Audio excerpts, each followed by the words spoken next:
Hey everyone, welcome back to Sleepbound Nights. I'm so glad you're here for tonight's episode, The Toast Maker, episode 16. If you're new and these stories help you unwind, I'd love to have you stick around. Hit subscribe so you don't miss our next story. We've also got a few other channels you might enjoy. I'll leave links down in the description, but for now, whether you're winding down after a long day or looking for something gentle to help you drift off, I hope this story brings you some peace. Before we begin, I'd like you to think about what it means to finally feel safe in your own home. For Tom, the roof was always a source of anxiety, a constant reminder of what he couldn't fix, of the failures that piled up over years. But today, the roof is done, the work is finished, and yet something else remains unfinished, the quiet, heavy question of where he belongs. You've probably felt this too. Maybe you've spent years putting off fixing something in your own home, telling yourself you'll get to it someday. Maybe you've been so focused on helping others, on being the one who fixes things for everyone else, that you've forgotten to look after your own space. And maybe, just maybe, you've been afraid that if you finally stopped fixing things for others, you wouldn't know how to be alone. But listen to me, there is no rush. You don't have to have everything figured out tonight. You don't have to solve all your problems before you can rest. The fact that you're here, listening to my voice, means you're already taking a step toward letting go. Think about the roof for a moment. It represents all the things we carry that feel too heavy to lift alone. The worries about money, about time, about being enough. And then think about the cottage, the warm kitchen, the cat who claims your bed, the scones that taste better than you ever expected. That's the other side of the same coin. You don't have to choose between fixing what you've been given and finding joy in what you have now. You can do both. You can keep your house and still find home. Take a deep breath. Let your shoulders drop. There's no need to hold anything right now. The story is waiting for you, and so am I. Now, let's close our eyes. Listen to the sound of my voice as we make our way to Back Lane. It's Friday morning in December. The sky is grey but dry, holding its cards like a quiet promise. The scaffolding is still up, but the roof is done. This is where our story begins.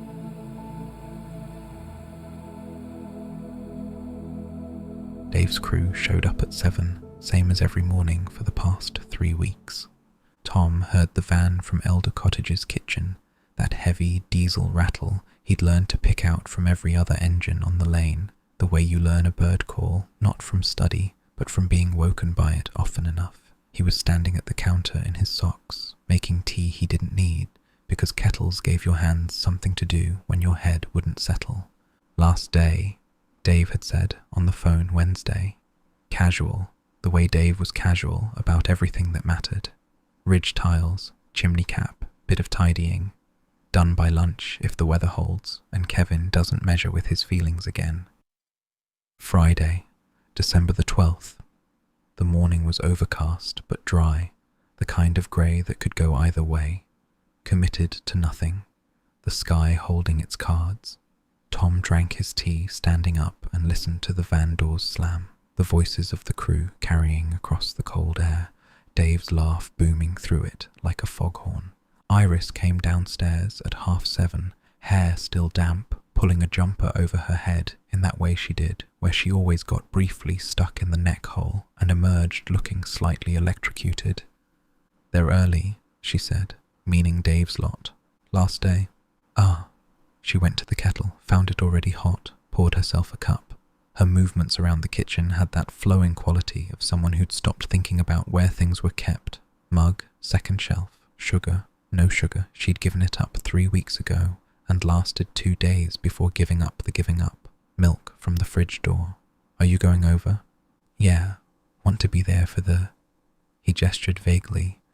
The end, the finish, the moment when Dave's crew climbed down the scaffolding for the last time and his house stopped being a construction site and became, again, just a house. Dave reckons noon, probably. "I'll be here. Scones." She said it with the grim determination of someone facing a baking deadline.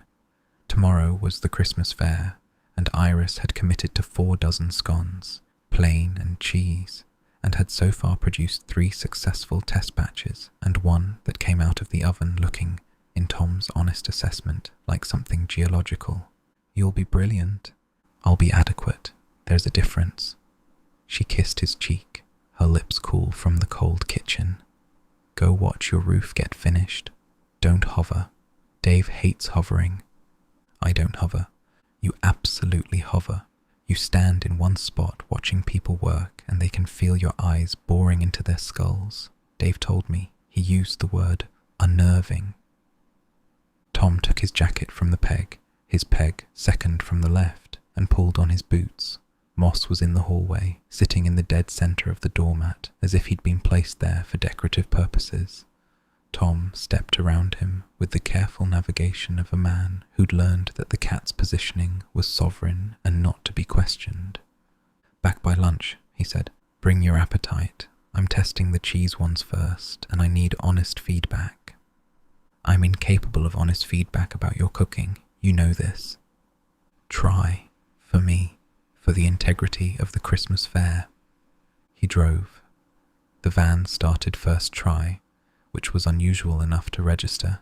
Even the vehicle seemed to understand that today was different, or the engine was finally getting used to the cold. One or the other. Back lane was quiet at this hour. The school run hadn't started yet. Mrs. Patterson's curtains were still drawn, which meant Gerald the cat was probably inside, doing whatever cats did in the private hours. Tom's house appeared around the bend. Scaffolding, skip, the tarps Dave's crew used to cover materials overnight folded and stacked on the front path. And the roof. He stopped the van and just looked at it for a moment. From the street, you could see the difference. The new slates on the front section, neat and dark against the older stone of the chimney, which had been repointed so that the mortar joints stood out pale and clean. The back section, finished last week, had already started to weather, the slates losing their factory freshness and settling into something that looked like it belonged. The chimney cap was new, the flashing gleamed where it caught the flat December light. It looked right. It looked like a house that somebody was looking after. Dave was on the scaffolding, tea in hand, his 5th of the morning probably. The man ran on tea the way the van ran on diesel. His crew was up there with him. Mike doing something methodical with the ridge tiles, the new lad Kevin standing to one side holding a piece of lead flashing and looking at it as though it might explain itself. "Morning," Dave called down. "Come to watch the grand finale? Thought I'd make sure you don't leave anything out." "Cheeky. 28 years I've been roofing, never left anything out. Well, once. But that was Terry's fault, and Terry's been retired since 2014, so I'm counting it as a clean record." Dave gestured at the ridgeline with his mug. "Last 6 tiles. Mike's bedding them now. Kevin's got the flashing for the hip junction. We'll be off the scaffold by 11 if things go smooth." Tom stood in the front garden, what remained of it after 3 weeks of skip and materials, and watched. This was what Dave had banned him from doing early on. "Don't watch," Dave had said. "Watching makes people nervous. Go do a garden or fix a pond or whatever it is you do. Come back when it's done." And Tom had mostly listened, mostly stayed away, mostly let the professionals handle the thing he couldn't do himself. But today was the last day, and Dave hadn't told him not to come, and there was something about being here for the end of it that felt necessary in a way Tom couldn't have articulated if pressed. His father would have been here. John Avery would have stood in this garden, back when it was a garden, not a demolition site, and watched the work with a builder's eye, noting the technique, assessing the finish, maybe offering a comment that was simultaneously a compliment and a correction. John had been good at that, the dual-purpose observation. Tom missed him. Not the general, ambient missing that had become the baseline of his adult life, but the specific kind. The kind where you wanted to turn to someone and say, "Look at that," and there was nobody there to turn to.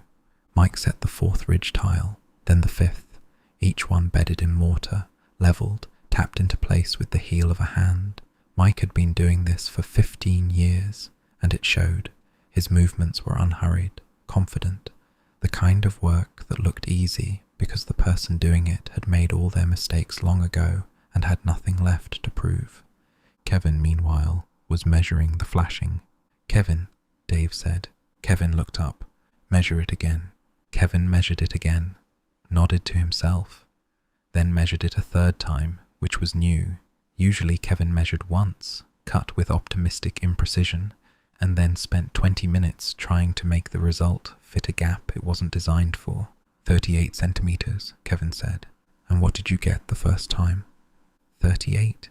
"And the second time?" 38. "Bloody hell. 3 for 3. Write that down. I want it documented." Dave looked at Tom and shook his head with the exaggerated disbelief of a man who'd waited weeks for this moment. "He's measured correctly. On the last day, I might cry." "Don't cry on the roof," Mike said, not looking up. "It's not waterproof yet." "It's very nearly waterproof. Another 20 minutes and it'll be the most waterproof roof on Back Lane." Kevin cut the flashing. It fit. The last ridge tile went on at 20 past 11. Mike set it, levelled it, ran his hand along the mortar joint, and stood back. The ridge line ran unbroken from one end of the roof to the other, a clean, straight edge against the grey sky. "That's it," Dave said. He wasn't looking at Tom. He was looking at the roof, his roof, the thing he and his crew had built over 3 weeks of early mornings, and bad weather and tea, and Kevin's creative relationship with measurement. "That's your roof, Tom." Tom looked up at it. The completed thing. His house, sealed against the sky for the first time in how long? Years probably, since the covering had been properly sound. Years of buckets and tarps and pretending the drip in the spare room was manageable. Years of his father's house slowly getting away from him while he fixed everyone else's everything. It was done. "Scaffold comes down Monday," Dave said, climbing down the ladder with the heavy ease of a big man who'd been climbing ladders his entire working life. "I'll send the lads. Skip collections Tuesday. You'll have your garden back by Wednesday, such as it is. I should probably do something about the garden. You should probably do something about a lot of things." Dave reached the ground, set his mug on the wall, and extended his hand. His handshake was the same as always, firm, brief, the handshake of a man who considered the work more important than the ceremony around it. "Good roof. Your dad built a good house, sound structure, good bones." He held Tom's eye. "We just put a proper hat on it." Tom's throat did something inconvenient. He swallowed past it.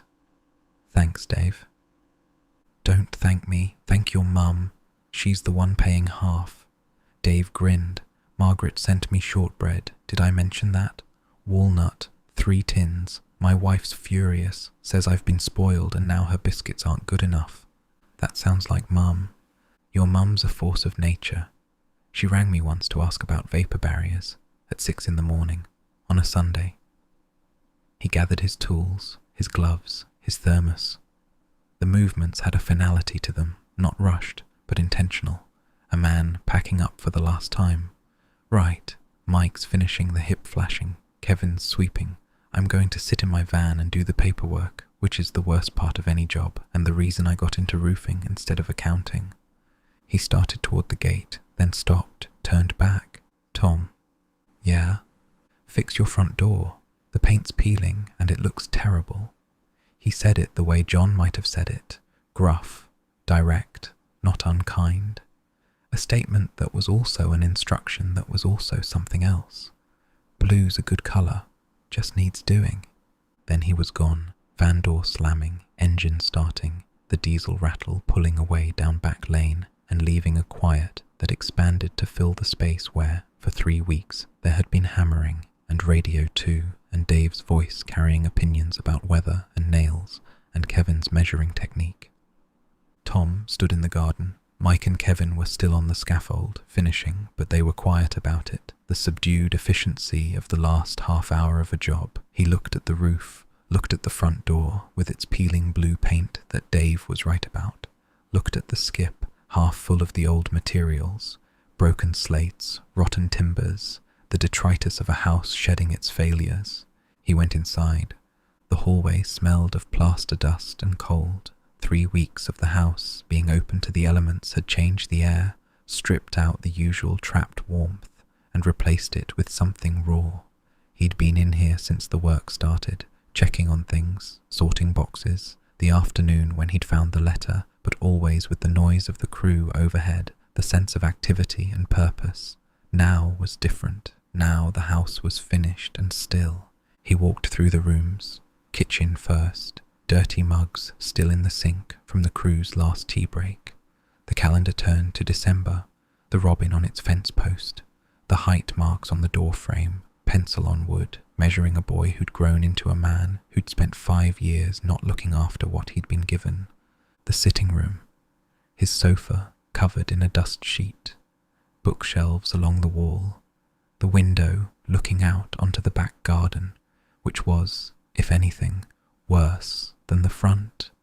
Tom's gardening skills were apparently reserved for other people's gardens, because his own had devolved into something that would make Alan Titchmarsh weep. Upstairs. The bathroom with its avocado green tiles, which he'd been calling retro for years, but which were just horrible and everyone knew it, including him.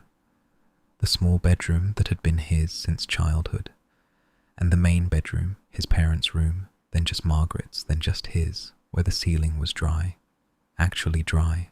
No stain spreading from the corner, no bucket positioned to catch the drip that had kept him company on rainy nights for 2 years. He sat on the bed.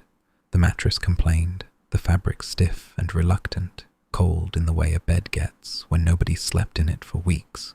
From outside came the sound of Kevin sweeping the scaffold, the scrape of bristles on metal, rhythmic and fading. The house was quiet, not the quiet of Elder Cottage, which was warm and populated, cat on the windowsill, kettle recently boiled, the residual sound of 2 people living in a space that had learned their rhythms. This was a different quiet, the quiet of a house that had been empty for 3 weeks and wasn't sure anyone was coming back. Tom looked at his hands, builder's hands, like his father's, bigger than John's. He knew this from the gloves in the drawer, but shaped the same way, calluses in the same places, hands that were good at fixing things that belonged to other people. He'd been avoiding this, the thinking, the sitting still in a quiet house and letting the question find him instead of running laps around it with tea and toast and the comfortable bustle of Iris's kitchen. But the roof was done and the scaffolding was coming down Monday, and there was no longer a structural excuse for sleeping in someone else's spare room. Except it wasn't someone else's spare room anymore. That was the thing. It was his room, somehow. His lamp and his paperback on the bedside table, and his slippers under the radiator, and the dent in the mattress that his body had worn over 20-odd nights. And Iris's cottage wasn't someone else's cottage. It was the place where his jacket hung on its peg, and his Marmite sat in the cupboard, and a cat chose his bed every night with the sort of deliberate selection that felt more binding than any lease. He stood, went to the window. The back garden stared up at him in all its neglected glory. Long grass, a shed that needed its own roof doing. The irony was not lost on him, and the fence at the far end that was, at least, still standing, which put it ahead of Iris's fence 6 months ago. Over the rooftops of the houses behind, he could see the church spire. And beyond that, somewhere out of sight, Elder Cottage, where a woman was baking scones and a cat was probably asleep on a chair and the heating timer was doing what it was told, and the fairy lights wouldn't come on until 6, but would, when they did, make the garden glow in a way that had become, without anyone's permission, the thing that meant home. He went downstairs, washed the crew's mugs because leaving dirty mugs felt wrong, like closing a book mid-sentence, dried them and put them in the cupboard, which was almost bare. 2 mugs, 3 plates, a set of bowls he'd bought from a supermarket in his 20s and never got around to replacing. The kitchen at Elder Cottage had proper cups, the brown Betty teapot, Mr. Pritchard's china cup with fading blue flowers, the growing collection of mugs from various sources, Margaret's, a chipped one from the bakery, one with a cat on it that Rose had given Iris, A kitchen accumulates. A kitchen that people actually use fills up with evidence of that use. Tom locked the front door. Lift, shove, turn. The sequence he'd done 1,000 times. The door that Dave was right about. The blue paint peeling. The wood showing through in patches. An embarrassment he'd been walking past every day for years without seeing it, because he'd stopped looking at his own house the way he looked at other people's. He'd paint it, this weekend, after the fair, buy a tin of blue, good blue, the same shade, because the colour was right even if the upkeep wasn't, and spend a Saturday afternoon doing the thing he should have done 3 years ago. He sat in the van, didn't start it, looked at the house from the driver's seat, the way Iris must have looked at Elder Cottage in the online listing, a building in a photograph holding the possibility of a life you hadn't quite started yet. His phone buzzed. Iris, cheese scones attempt #1 complete. They look like angry boulders, but they taste okay. Tom, I need you to come home and eat these immediately. Come home. She'd written it without thinking, probably. The kind of thing you texted to the person who lived with you. Come home. Not come back to the cottage, or come to mine, but home, the simple word, carrying the assumption that wherever she was, that was where he was supposed to be. He started the van, drove the 3 minutes back to Elder Cottage, which was ridiculous. You could walk it in 10, but the van was part of him at this point, the way Moss was part of Iris. He parked outside and sat for another moment with the engine off, because he was apparently a man who processed emotions in vehicles now, and there were worse coping strategies. The cottage kitchen was a disaster zone, not a dramatic disaster, more a controlled chaos, the aftermath of someone who'd been systematically working through a baking project, and had reached the stage where flour covered every surface, including the cat. Why is Moss white? Tom asked from the doorway. He sat on the counter, which he's not supposed to do, and he sat specifically on the flower patch, which I'd told him twice not to do. He's protesting something, either the baking or existence in general. Moss was on the windowsill, grooming himself with the offended dignity of a cat covered in self-raising flour. His orange fur had taken on a ghostly powdered quality, like a ginger biscuit in reverse. How was it? Iris asked. She was at the counter, sleeves pushed up, hands dusty. Behind her, 2 trays of scones cooled on wire racks. The cheese ones were, as advertised, somewhat boulder-like. The plain ones were better, round, risen, golden in a way that suggested she'd finally cracked the oven temperature. Done, Tom said. Roof's finished. Dave's gone. Gone, like for good? He's sending the lads for the scaffold Monday, but yeah, done. He sat at the table, his chair, the one that had become his without anyone assigning it. He shook my hand, said Dad built a good house, and they just put a hat on it. Iris set a scone in front of him. Cheese, still warm. Eat this, and tell me it's terrible so I can make adjustments. He ate it. It wasn't terrible. It was, in fact, good. Crumbly, well risen, the cheese sharp and present without overwhelming anything. The texture was right, not too dense, not too light. The sort of scone that had structural integrity, but didn't fight you. It's terrible, he said. Liar. It's the worst scone I've ever eaten. I should probably eat 3 more to confirm. She smiled, but she was watching him in that way she had. Not demanding, not pressing, just attentive, noticing that he was sitting very still, that his hands were flat on the table, that the scone was good, but he'd stopped eating it. How was the house? She asked. Different question from the roof. Quiet. He picked at the scone's edge, crumbling it between his fingers. Really quiet. I washed some mugs, stood in the bedroom. The ceiling's dry. First time in? I don't even know. 2 years? 3? He looked at his hands. Dave told me to paint the front door. The blue one. He said it looks terrible. He's right. Tom ate more scone, chewed, swallowed. I was thinking I'd do it this weekend, after the fair. Good. And the garden needs It's a state, Iris. You should see it. Your fence was a minor crisis. My garden is a genuine catastrophe. Okay, and the bathroom. The tiles are avocado green. They've been avocado green since 1974, and I've been pretending they're retro, but they're just horrible. Tom. And the guttering on the back. Tom. He stopped. She was standing at the counter, a bag of flour in one hand, and an expression on her face that was patient, but also not patient at all. Are you listing renovations because you're excited about renovations, she said, or because you're trying to explain why you need to go back to that house and you're working up to it? The kitchen was very still. Even Moss stopped grooming. I don't know, Tom said, which was honest at least. Both, maybe. Neither. I own a house with a new roof, and I should live in it. That's what houses are for. That's what my dad built it for. Is that what you want? I want... He rubbed his face with both hands. The scone sat half-eaten on the plate, cooling into something less than it had been. I want to stop feeling like I have to choose between his house and your cottage, between being the kind of person who looks after what he's been given and being the kind of person who's happy, because apparently I can't work out how to be both at the same time. Iris put the flour down, wiped her hands on the tea towel, the one with the faded chickens that had come with the cottage and was too ugly to throw away and too useful to replace.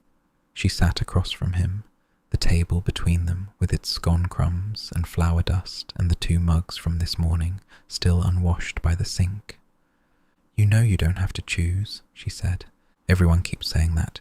You, Mum, Mr. Pritchard, probably, if I asked him. Have you asked him? Mr. Pritchard would tell me to stop being an idiot and have some soup, which is his answer to everything. It's not a bad answer. Iris reached across the table. Her hand found his, flour-dusted, smaller, warm from the oven's residual heat. Tom, your house is 2 streets away. It's not in Scotland. You can look after it and still... She hesitated, not because she didn't know what to say, but because the saying of it mattered and she wanted to get the weight of it right. You can keep it, maintain it, paint the door, fix the garden, go there every day if you want, but you don't have to sleep there. The spare room is your room, has been for 3 weeks. Moss has claimed the bed. You can't take a bed back from a cat. It's in the Geneva Convention. He laughed, a short, rough sound, more relief than humour. I don't think cats are covered by the Geneva Convention. Moss operates outside all legal frameworks. He's an entity unto himself. She squeezed his hand. Stay, if you want to stay, not because your roof leaks and you need somewhere dry, just because you want to. What about the village? Mrs. Henderson's WhatsApp. Mrs. Henderson's WhatsApp has been discussing our sleeping arrangements since the day you moved your duffel bag through the front door. That ship hasn't just sailed, Tom. It's arrived, docked, and opened a gift shop. He turned her hand over in his, traced a line of flour across her palm with his thumb. Outside, the morning had committed to grey, proper grey, the December kind that meant the sky had made its decision and wouldn't be talked out of it. Rain later, probably. Rain was always later, in December. I'll keep the house, he said. Workshop, storage, somewhere to put the tools, somewhere to go when you need the cottage to yourself, and Moss needs a break from my singing. Moss has accepted your singing. Moss tolerates my singing because I'm warm and he sits on me. He looked at her. But I'll stay here. If that's... It's what I want, yeah? I've been buying 2 loaves from the bakery for 3 weeks. I've rearranged the bathroom shelf to fit your toothbrush. I made space in the wardrobe, and I don't make space in wardrobes, Tom. I barely made space for Moss, and he physically forced the issue. She was smiling, but something ran underneath it. Not tears, not quite, but the pressure of them. The feeling that comes when you've been holding something light enough to ignore and heavy enough to matter, and someone finally says the thing that lets you put it down. I'll need to get more of my things from the house, he said. Whenever you're ready. Not today. Today you're baking scones, and I'm eating scones, and tomorrow's the fair, and I think I've done enough emotional processing for one Friday morning. That's very self-aware of you. I've been practicing. In the van. She laughed. He laughed. The sound of it filled the kitchen, and Moss, who had been observing proceedings from the windowsill with the flower-covered gravitas of a judicial figure, jumped down and walked between their chairs and sat on Tom's foot, which was his way of casting a vote. The afternoon passed in flour and butter and the steady rhythm of scone production. Tom was assigned cutting duty, pressing the round cutter into rolled dough with the focused intensity he brought to everything physical, each scone a neat circle that Iris transferred to the baking tray with a palette knife. "You're better at this than me," she said. "I'm better at the mechanical part.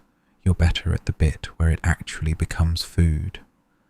The cheese ones still need more cheese.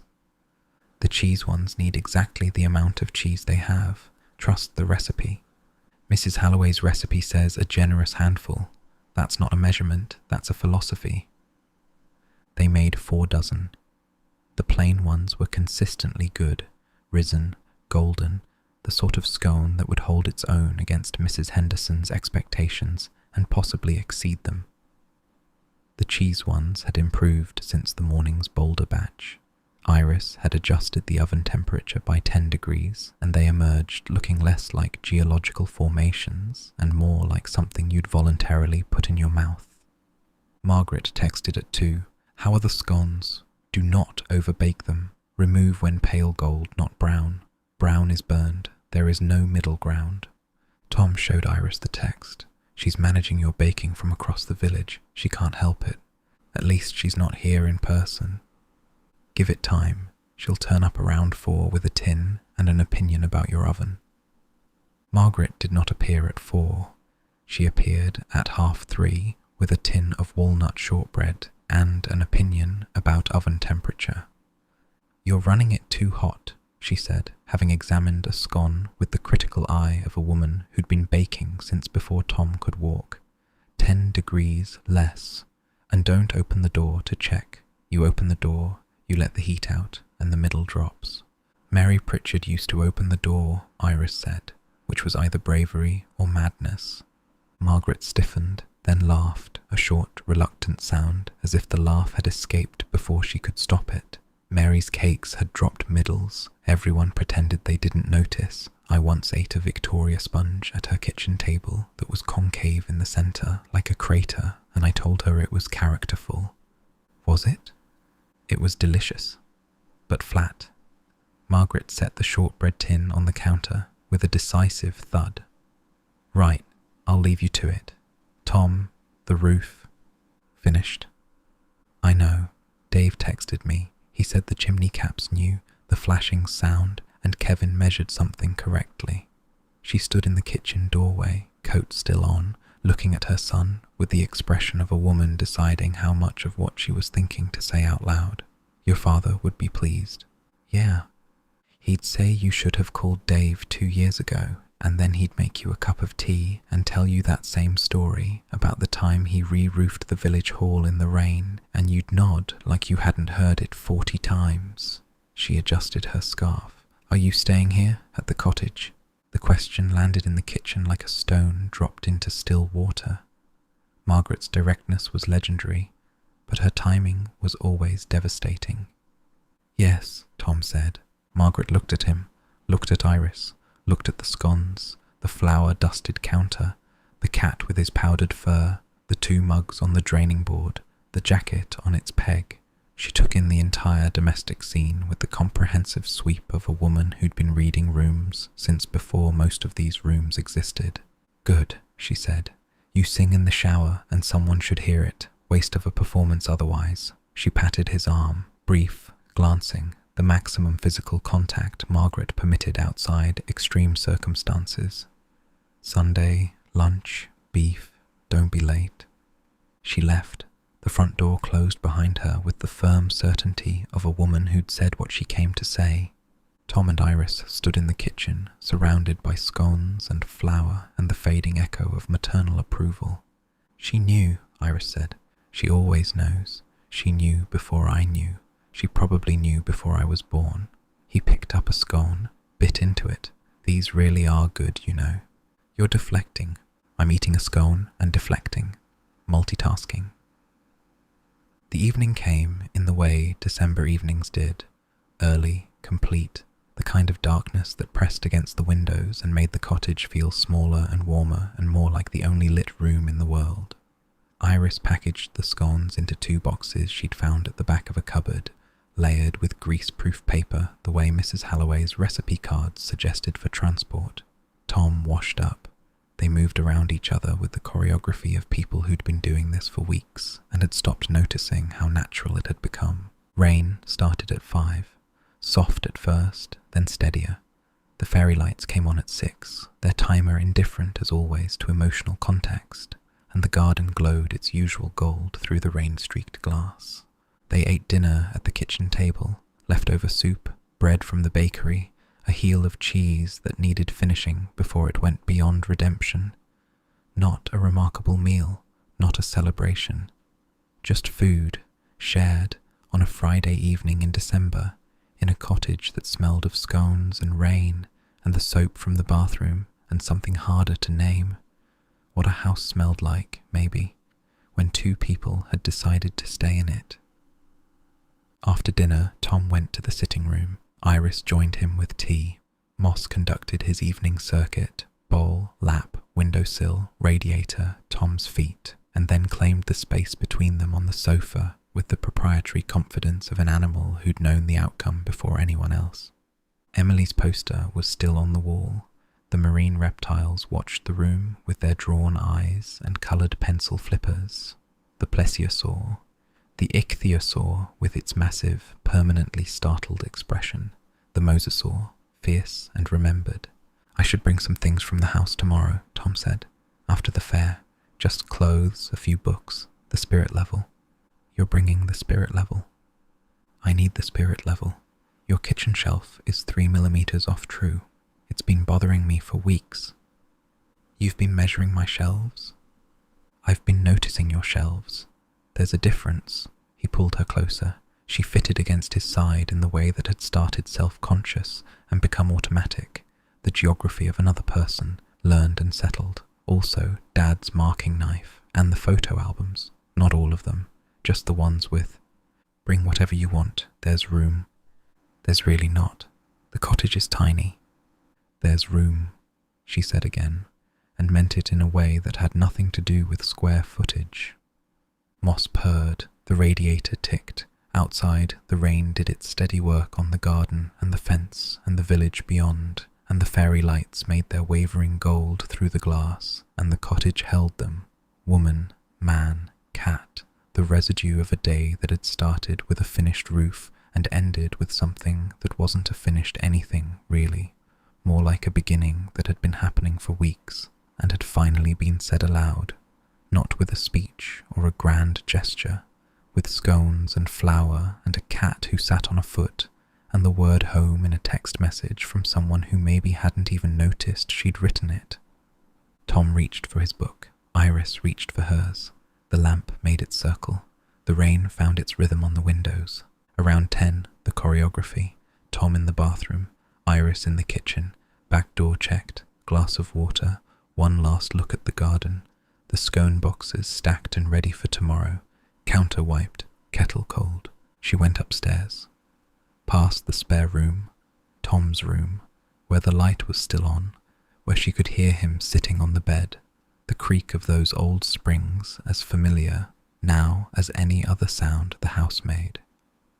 Past the landing, where Moss had paused in his nightly migration, sitting motionless as if deciding something, though the decision had been made weeks ago and the pause was just ceremony now.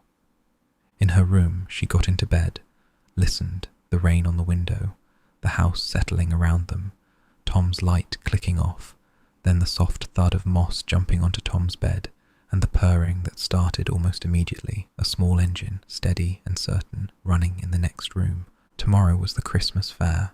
4 dozen scones in boxes by the door. Mrs. Henderson would be in full command mode by 8. The tombola dispute would reach whatever conclusion tombola disputes reached. The village would gather in the cold hall with tea and cake and the combustible energy of a community that cared fiercely about stall layouts and bunting colours and whether Janet's wine was a re-gift. But that was tomorrow. Tonight was this: the rain, the cat, the man in the next room who wasn't going anywhere, whose house had a new roof and a peeling blue door and a garden that needed everything, and who was going to look after all of it, the house on back lane and the cottage on this lane and whatever came next, because looking after things was what he did, and now the list of things he looked after included himself, which was new, and her, which was not new but was now, finally, named. She slept. The rain carried on, and somewhere on back lane, in a house with a new roof and scaffolding that would come down Monday, the rooms were cold and the mugs were clean in the cupboard, and the height marks on the kitchen door frame measured a boy who'd grown up and gone somewhere warm.